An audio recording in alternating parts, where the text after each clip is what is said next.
Aquí tenemos una de las paradojas más brillantes de nuestra época, dos sistemas económicos aparentemente opuestos, el capitalismo y el socialismo, que se odian con fervor religioso, son en realidad gemelos siameses nacidos de la misma madre herética. ¡Qué escándalo intelectual! Los defensores del libre mercado y los apóstoles de la revolución proletaria se arrojan piedras mientras construyen exactamente el mismo templo, el culto a la concentración del poder económico. Hoy vamos a explorar una de las herejías más exitosas de la modernidad, la creencia de que solo existen dos opciones económicas para la humanidad. Como si Dios, en su infinita creatividad, hubiera limitado sus posibilidades a los extremos de Manchester y Moscú. ¡Qué pobreza de imaginación! Es como decir que solo existen dos colores, el negro y el blanco, ignorando todo el arco iris que Dios pintó en los cielos. La verdad es que tanto el capitalismo como el socialismo cometen el mismo pecado fundamental, idolatran la concentración. Uno concentra la propiedad en pocas manos privadas, el otro en una sola mano estatal. Ambos destruyen lo que realmente importa, la distribución amplia de la propiedad entre las familias comunes. Ambos convierten al hombre común en un esclavo, uno del patrón, otro del Estado. Pero existe una tercera vía, tan antigua como el Génesis y tan revolucionaria como el Evangelio, el distributismo. No la redistribución socialista, sino la distribución original de la propiedad como derecho natural de cada familia. Una economía donde cada hombre pueda ser, literalmente, el rey de su pequeño castillo. Capítulo 1. Demolición alegre de la falsa dicotomía moderna. Vivimos en una época extraordinariamente crédula que se cree extraordinariamente escéptica. Nuestros contemporáneos, que dudan de la existencia de Dios, aceptan sin pestañear la existencia de solo dos sistemas económicos posibles.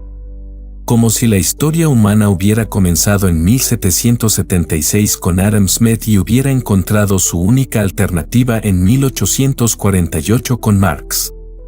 ¡Qué curiosa amnesia histórica! Durante miles de años, la humanidad vivió bajo sistemas económicos que no eran ni capitalistas ni socialistas.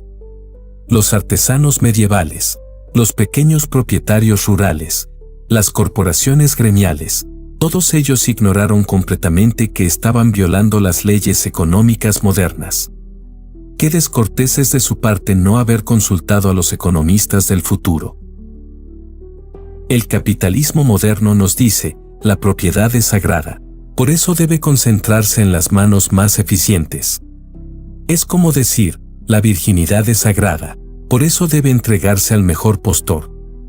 El socialismo responde, la propiedad privada es un robo, por eso debe ser monopolizada por el Estado. Es como curar la embriaguez con más alcohol. Ambos sistemas comparten la misma fe supersticiosa en el gigantismo. El capitalista sueña con monopolios que devoren a toda competencia, el socialista sueña con un Estado que devore toda iniciativa privada. Ambos desprecian profundamente la escala humana, la propiedad familiar, el comercio local. Para ellos, pequeño es sinónimo de ineficiente. Pero aquí está la paradoja deliciosa, los sistemas que prometen mayor eficiencia han creado las sociedades más ineficientes de la historia. El capitalismo produce crisis de sobreproducción mientras millones pasan hambre. El socialismo produce escasez artificial en medio de recursos abundantes. Ambos han logrado la proeza de hacer que la abundancia tecnológica produzca pobreza humana. La verdad es que tanto capitalistas como socialistas han olvidado para qué sirve la economía.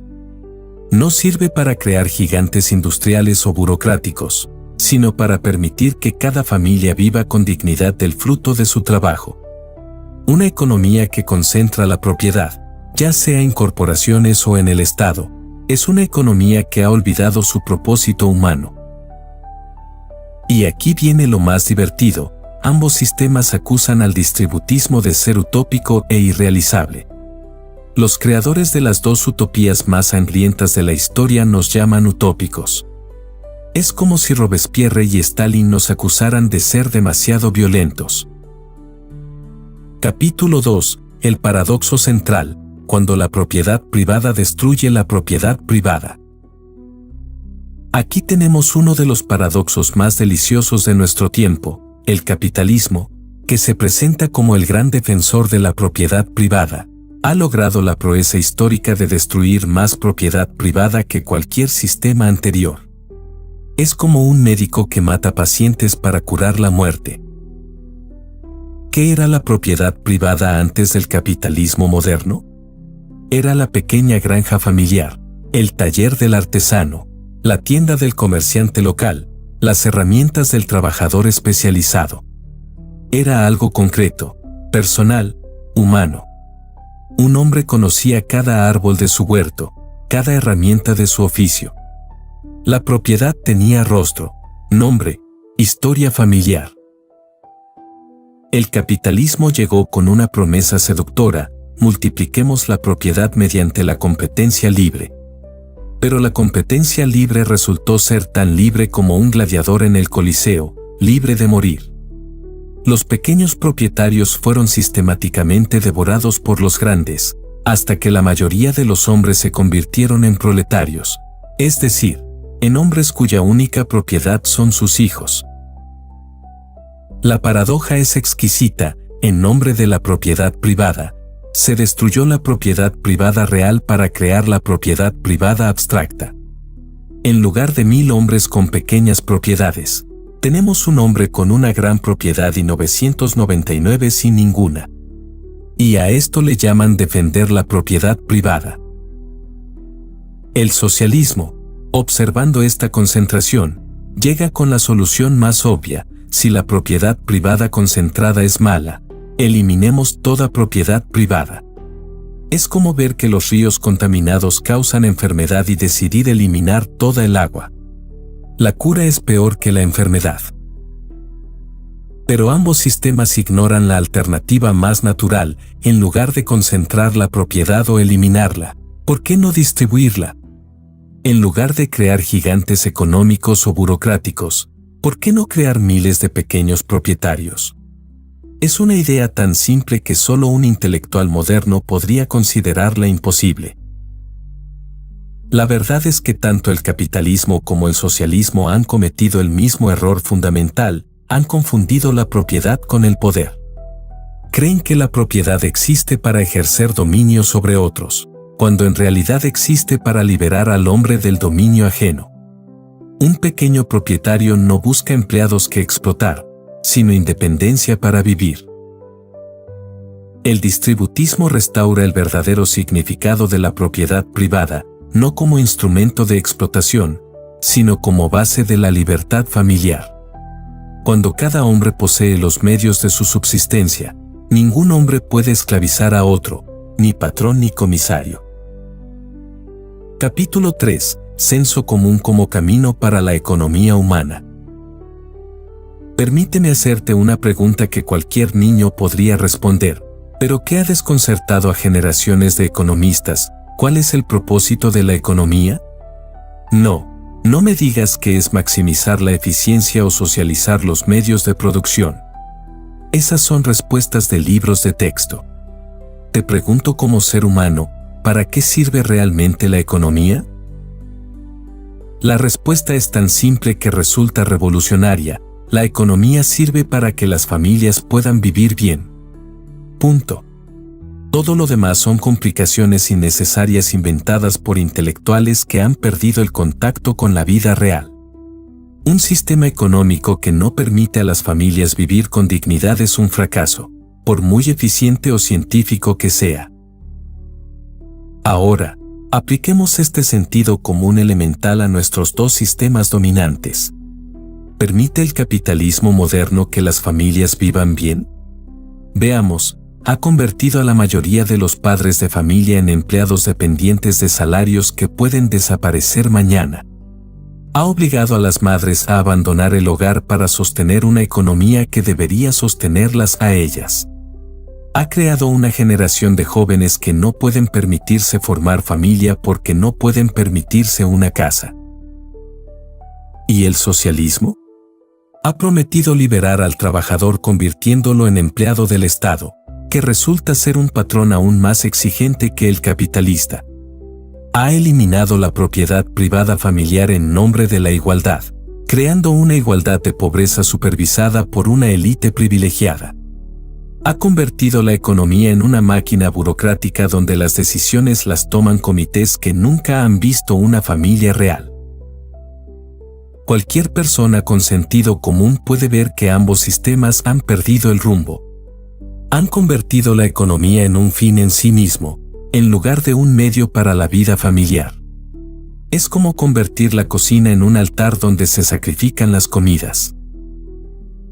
El distributismo simplemente propone volver al sentido común, que cada familia posea los medios básicos de su subsistencia.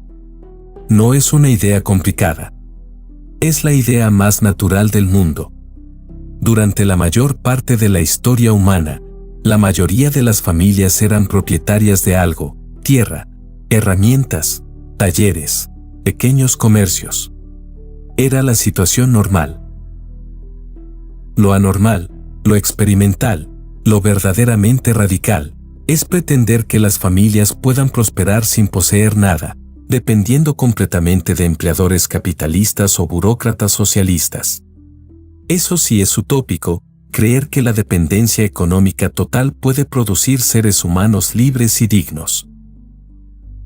Cuando un hombre posee su pequeña granja, su taller, su negocio familiar, no depende de las fluctuaciones del mercado global ni de las decisiones de planificadores centrales. Puede tomar decisiones basadas en las necesidades reales de su familia, no en abstracciones económicas. Eso es libertad real, no la pseudo-libertad de elegir entre diferentes patrones. Capítulo 4. La alegría distintiva de la economía distribuida. Hay algo profundamente alegre en la idea de que cada hombre pueda ser dueño de su propio destino económico. No me refiero a la alegría superficial del consumismo, ni a la satisfacción amarga de la revolución, sino a esa alegría profunda que brota de la dignidad humana restaurada. Es la alegría del hombre que trabaja en su propia tierra, con sus propias herramientas, para su propia familia. Compara esta alegría con la melancolía moderna. El empleado capitalista vive en constante ansiedad. ¿Conservará su empleo? ¿Será suficiente su salario? ¿Podrá competir con trabajadores más jóvenes o máquinas más eficientes?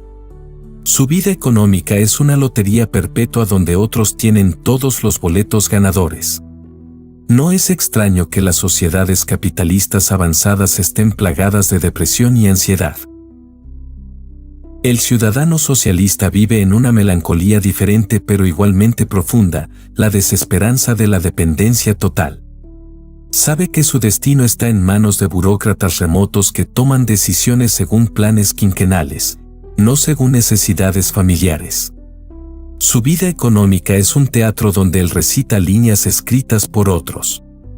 La ausencia de esperanza personal corroe el alma humana. Pero el pequeño propietario distributista experimenta algo completamente diferente: la alegría de la responsabilidad personal. Cuando las uvas de su viñedo maduran, es su trabajo y su tierra los que las han producido. Cuando su taller prospera, es su habilidad y su dedicación las que lo han logrado. Cuando su familia come bien, es porque él ha trabajado bien en algo que realmente le pertenece. Esta alegría no es egoísmo, sino todo lo contrario. El hombre que posee algo verdaderamente suyo es generoso con naturalidad, porque la generosidad nace de la abundancia, no de la escasez. El empleado asalariado, siempre inseguro, tiende a aferrarse a lo poco que tiene. El dependiente del Estado, siempre controlado, aprende a esconder y a mentir. Pero el pequeño propietario, seguro en su independencia, puede permitirse ser generoso. Además, existe una alegría especial en la escala humana de la economía distributista. El artesano conoce personalmente a quienes compran sus productos. El granjero vende en el mercado local donde lo conocen por su nombre. El comerciante sirve a vecinos que son también amigos. La economía no es una máquina anónima, sino una red de relaciones humanas reales. Contrasta esto con la despersonalización sistemática de nuestros sistemas actuales. En el capitalismo corporativo, el trabajador es un recurso humano, el cliente es un mercado objetivo, el producto es una unidad de facturación. Todo se convierte en abstracción. En el socialismo burocrático, el ciudadano es un beneficiario del plan, el trabajo es una cuota de producción, la vida es una estadística del progreso. El distributismo restaura la personalidad en la economía. Cuando compras pan del panadero local, no estás alimentando una corporación transnacional ni cumpliendo un plan estatal, estás participando en una comunidad de personas reales con nombres, familias e historias. Esa es una alegría que ningún sistema concentracionista puede ofrecer. Capítulo 5. Crítica constructiva a la modernidad económica. La modernidad económica ha logrado una proeza notable, ha conseguido que tanto los ricos como los pobres sean igualmente infelices, aunque por razones diferentes. Los ricos viven aterrorizados de perder lo que tienen, los pobres viven desesperados por conseguir lo que no tienen. Ambos han olvidado el arte de vivir, que consiste en disfrutar lo que se posee mientras se trabaja por mejorarlo. El error fundamental de la economía moderna, tanto capitalista como socialista, es su obsesión con el crecimiento infinito en un planeta finito. Es como pretender que un hombre pueda comer infinitamente sin reventar. Toda la estructura de estos sistemas depende de la expansión constante, más producción, más consumo, más mercados, más control. Pero el universo tiene límites, y los seres humanos también. El capitalismo moderno ha convertido la codicia en virtud y la insatisfacción en motor del progreso. El deseo infinito impulsa a la economía, nos dicen. Pero el deseo infinito es precisamente la definición clásica del infierno. Una sociedad construida sobre la insatisfacción perpetua es una sociedad infernal, literalmente. El socialismo, por su parte, promete satisfacer todos los deseos mediante la planificación central, lo cual es igualmente imposible. Los deseos humanos son demasiado diversos, demasiado personales, demasiado impredecibles para ser planificados por comités. El resultado inevitable es la uniformidad forzada. Si no podemos satisfacer todos los deseos, eliminaremos la mayor parte de ellos. Ambos sistemas han perdido de vista una verdad económica fundamental: la economía debe servir a la vida humana, no al revés. Cuando los hombres existen para alimentar la máquina económica, hemos invertido el orden natural de las cosas. La economía debe ser como un buen sirviente, eficiente pero invisible, útil pero no dominante. La economía distributista, en cambio, está diseñada para la estabilidad, no para el crecimiento infinito. Busca el punto óptimo donde las familias puedan vivir cómodamente sin destruir su entorno ni esclavizarse a sistemas inhumanos. Es una economía de suficiencia, no de abundancia neurótica ni de escasez artificial. Consideremos las consecuencias sociales de nuestros sistemas actuales. El capitalismo corporativo ha creado una clase de ejecutivos nómadas sin raíces locales, sin lealtades familiares duraderas, sin otro propósito que maximizar beneficios abstractos. Simultáneamente, ha creado masas de trabajadores desechables, empleados temporales, emprendedores forzados que viven en inseguridad perpetua. El socialismo burocrático ha creado una clase dirigente de planificadores profesionales que nunca han trabajado con sus manos, que toman decisiones sobre industrias que nunca han visto, que regulan vidas que nunca han vivido. Y ha creado masas de ciudadanos infantilizados, dependientes del Estado para cada decisión económica, incapaces de iniciativa personal. Ambos sistemas han destruido algo precioso: la clase media propietaria que fue la base de la civilización occidental durante siglos. Esa clase de pequeños propietarios, artesanos independientes, comerciantes locales, profesionales autónomos, que tenían suficiente propiedad para ser libres pero no tanta como para ser opresores. Capítulo 6. Defensa de la tradición económica como democracia de los vivos. Los modernos economistas, tanto capitalistas como socialistas, cometen el mismo error intelectual, desprecian la experiencia acumulada de siglos en favor de teorías inventadas ayer. Es como demoler una catedral gótica para construir un edificio más eficiente de acero y cemento. Pueden ganar espacio, pero pierden belleza, permanencia y sabiduría constructiva. La tradición económica cristiana, desarrollada a lo largo de 2 milenios, no era una colección de prejuicios primitivos, sino un laboratorio gigantesco donde generaciones de familias experimentaron con diferentes formas de organizar la vida económica. Sus conclusiones, codificadas en la enseñanza social de la Iglesia, representan la democracia más amplia posible, el voto de todos los que vivieron antes que nosotros. Esa tradición llegó a conclusiones muy claras: la propiedad privada es un derecho natural, pero no absoluto. Debe estar distribuida lo más ampliamente posible. El trabajo humano tiene dignidad especial que no puede reducirse a mercancía. La familia es la unidad económica básica, no el individuo ni el Estado.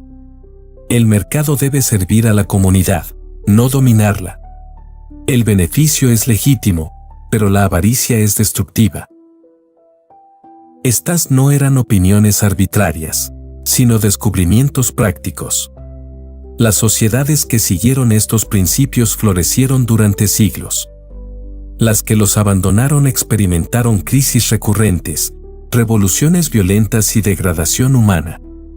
La historia es un experimento controlado a escala gigantesca, y los resultados están claros.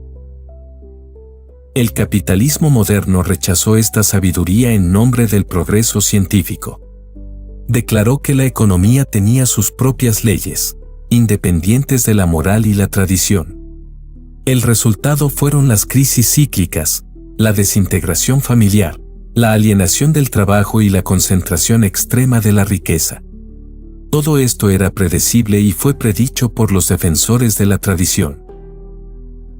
El socialismo moderno también rechazó la tradición, pero en dirección opuesta. Declaró que la propiedad privada era intrínsecamente mala y que el Estado podía planificar mejor que la sabiduría acumulada de generaciones. El resultado fueron las tiranías totalitarias, el colapso económico y la destrucción de millones de vidas humanas. También esto era predecible y fue predicho. El distributismo, en cambio, busca restaurar los principios tradicionales adaptándolos a las circunstancias modernas. No se trata de volver al pasado, sino de aplicar la sabiduría del pasado a los desafíos del presente. Es conservador en principios pero progresivo en aplicaciones. Por ejemplo, la tradición siempre defendió el derecho de cada familia a poseer los medios de su subsistencia. En una época agrícola, esto significaba tierra. En una época industrial, podría significar participación en la propiedad de las empresas donde se trabaja. En una época digital, podría significar acceso a las herramientas tecnológicas necesarias para el trabajo independiente. La forma cambia, pero el principio permanece: ningún sistema económico es justo si convierte a la mayoría de las familias en dependientes de empleadores o burócratas. La independencia económica familiar no es un lujo, sino una necesidad para la dignidad humana. Los modernos nos acusan de nostálgicos, pero nosotros los acusamos de amnésicos. Han olvidado que durante la mayor parte de la historia cristiana, la mayoría de las familias europeas eran propietarias.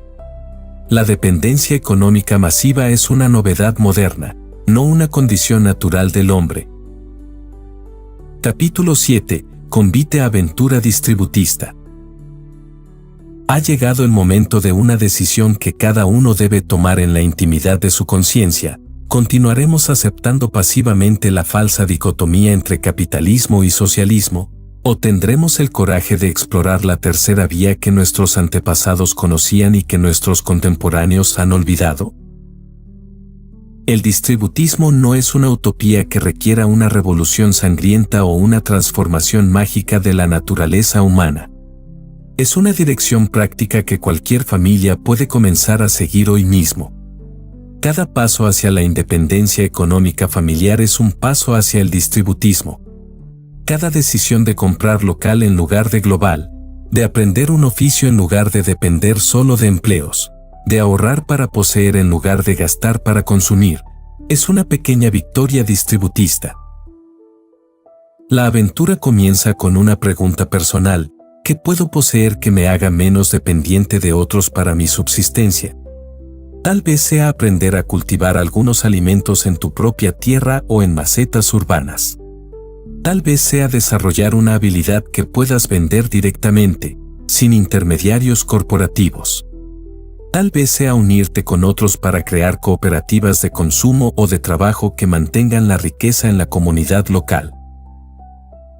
El distributismo es profundamente personalista, pero no individualista.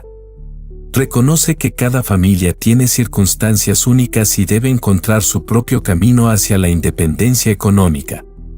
No impone un modelo único desde arriba, sino que libera la creatividad desde abajo. Es la diferencia entre un jardín planificado centralmente y un jardín que crece orgánicamente según el suelo, el clima y las necesidades de cada familia.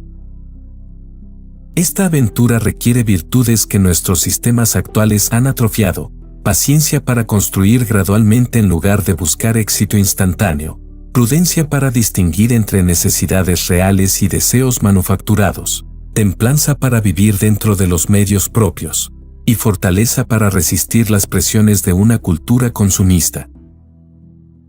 Pero las recompensas son proporcionales a los esfuerzos. El hombre que posee aunque sea un pedazo pequeño de independencia económica experimenta una dignidad que ningún salario puede comprar. La familia que produce aunque sea una parte de lo que consume conecta con ritmos naturales que ningún entretenimiento artificial puede reemplazar. La comunidad que mantiene riqueza local desarrolla relaciones que ninguna red social virtual puede duplicar. El distributismo también ofrece esperanza para los grandes problemas de nuestro tiempo. La crisis ecológica tiene su raíz en sistemas económicos que externalizan todos los costos ambientales. Una economía de pequeños propietarios locales internaliza naturalmente esos costos, porque nadie contamina su propia tierra. La crisis social tiene su raíz en la concentración del poder económico. Una economía distribuida difunde ese poder naturalmente entre miles de familias independientes. Pero la aventura más grande del distributismo es espiritual. Cuando el hombre recupera el control sobre su vida económica, puede ordenar esa vida según principios superiores al beneficio o la eficiencia. Puede trabajar de manera que honre a Dios, sirva a su familia y mejore su comunidad. El trabajo se convierte en vocación, no en maldición. Esta es la aventura que propongo, no la revolución violenta que prometen los extremos, sino la evolución paciente hacia una economía más humana, más cristiana, más alegre.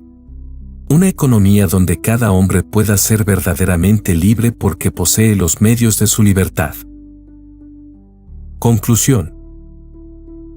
Hemos llegado al final de nuestro viaje por el territorio económico, y espero que hayas descubierto lo que yo descubrí hace tiempo, que la economía, lejos de ser una ciencia árida de números y gráficos, es en realidad una aventura moral de la más alta importancia.